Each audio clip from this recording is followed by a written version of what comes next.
Welcome. This is James Corbett of the Corbett Report with your Sunday update from the Center for Research on Globalization at globalresearch.ca. And now for the real news. The annual meeting of royalty, politicians, business moguls, and academics known as the Bilderberg Conference is set to take place later this week. This year's confab will run from June 9th to the 12th at the Grand Hotel Kempinski in St. Moritz, Switzerland. The conference is a yearly get-together of 130 of the who's who of Europe and North America, from David Rockefeller to Joseph Ackermann to Queen Beatrix. The group, which takes its name from the name of the hotel where the first meeting was held, has traditionally convened under a media blackout, with those members of the press and media moguls in attendance agreeing to forego reporting on the proceedings. Since the group's founding in 1954, however, a handful of researchers and independent journalists have worked to expose the group and its activities, and it is only with the rise of the online alternative media in recent years that Bilderberg has come to mainstream attention. The organization has had to become more open in recent years and now operates an official website, bilderbergmeetings.org, which lists the group's steering committee membership, agenda of past meetings, and press releases, repeating the official justification for the group's secrecy. Bilderberg is a small, flexible, informal, and off-the-record international forum in which different viewpoints can be expressed and mutual understanding enhanced, notes the official press release from the 2010 press conference, before adding, "At the meetings, no resolutions are proposed, no votes taken, and no policy statements issued.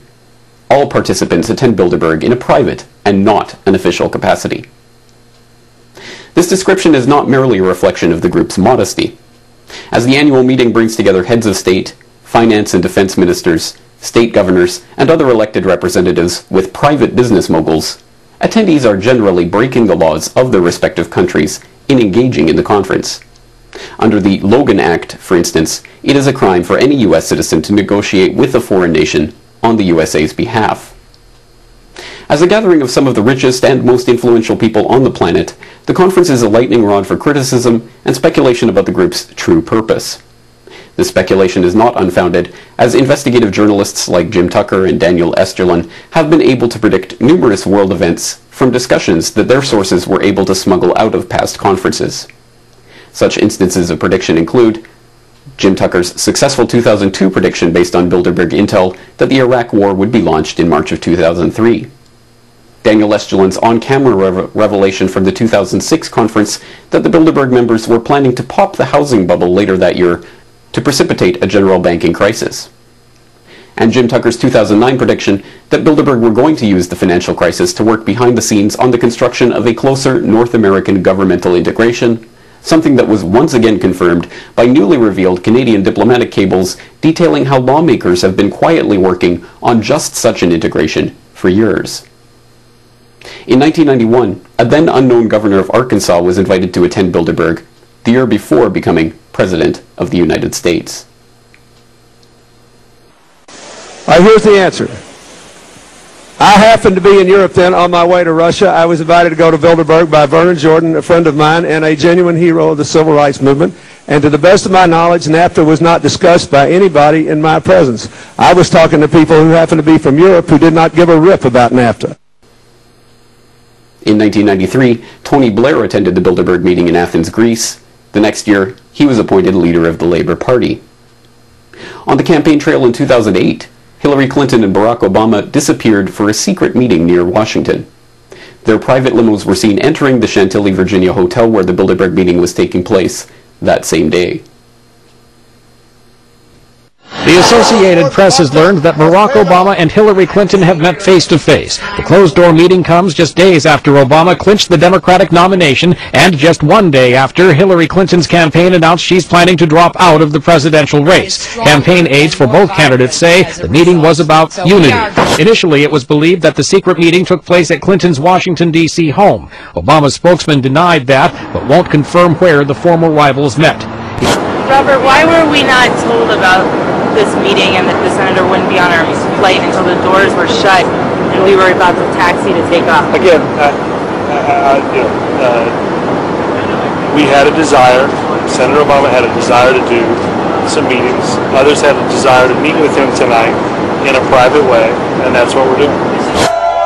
we witnessed at least 7 convoys of armed Secret Service entering the Westfield's Marriott, and internal sources confirmed that both candidates did attend at least one meeting inside the conference.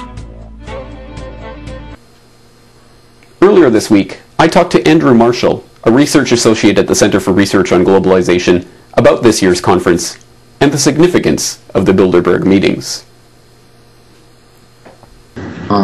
And so you have, on the American side, one of the most prominent Bilderberg members is, of course, David Rockefeller, who was at the founding of the meeting in 1954 in the Netherlands.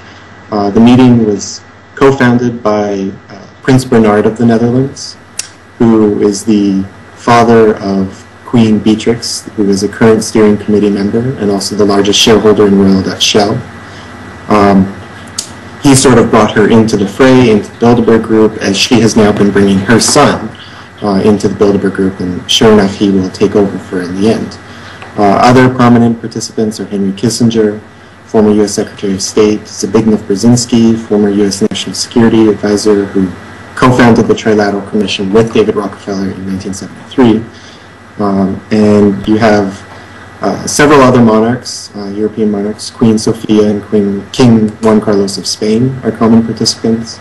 Essentially, you get a lot of bankers, financiers, industrialists, the heads of the IMF, World Bank, World Trade Organization, and the major central bank chiefs. So the head of the Federal Reserve, both the Federal Reserve System chairman and the president of the New York Federal Reserve to generally attend each and every meeting.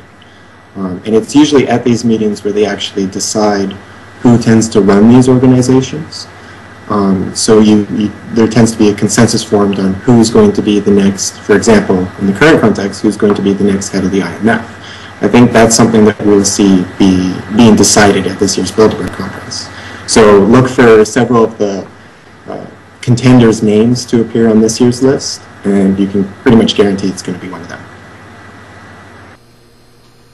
In recent years, mainstream news outlets that have been forced to address the increasingly infamous meetings have resorted to downplaying the meeting's significance, stressing that no decisions are made at the conference and that policy is not set there. This year, the Swedish news outlet thelocal.se has been the first major outlet to address the meeting. In a piece entitled "Debunking the Mystique of the Bilderberg Group," the website quotes a Sweden-based academic who has written a new book on the subject, attempting to dismiss the idea that anything of importance is actually discussed behind closed doors. To suggest that they, the Bilderbergers, are consciously coming together to agree on objectives to change the world is wrong, Dr. Ian Richardson is quoted as saying in the article. This claim is particularly puzzling given the repeated admissions and revelations that the group has demonstrably been working toward consciously shaping international policy and using their members' influence to implement their policy objectives. Leaked documents from the second ever Bilderberg conference in 1955 reveal that even at that time Bilderberg was devoted to the creation of a European Union and a single European currency. 2 years later, the Treaty of Rome, now officially regarded as the birth of the European Union, was signed into existence by, among others, Bilderberg attendee Paul Henry Spaak. In March of 2009, former EU Commissioner and current Bilderberg Steering Committee Chairman Etienne Davignon admitted to the EU Observer that Bilderberg had been instrumental in creating the euro currency in the 1990s. Just last year, former NATO Secretary General and two-time Bilderberg attendee Willy Claes admitted that Bilderberg attendees are expected to use reports from Bilderberg meetings to set policies in their respective countries. Despite all of this evidence to the contrary, look for more mainstream news reports in the coming days dismissing all talk of the importance of the Bilderberg Conference as conspiracy theory. For more on this story and other breaking news and current events, please go to globalresearch.ca. For more research and analysis by James Corbett, please go to corbettreport.com.